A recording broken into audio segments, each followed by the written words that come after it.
glywais fod yr hedyn wedi marw ar y mynydd.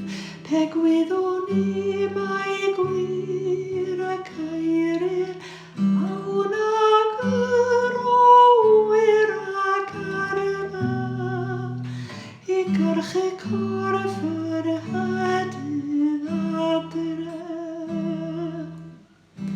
Mi a glywais fod yr hebog eto'n fanych uwch y fawnog, a bod ei galon a'i adenydd wrth fynd haib o'i gorff ar y hedydd, yn curo'n llwfr fel calon llofrydd. Mi a glywais gan y wenol fod y talwydd teg yn morol, a marchu'r hedydd bach o'r isial ag am amdo o'r Brenafal.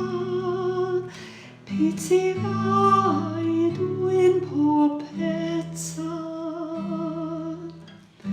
Canser dod a byddin arfog, ac codi braw ar yr hebog, ac grisial ac blodau yr holl dalwydd teg a'i donia.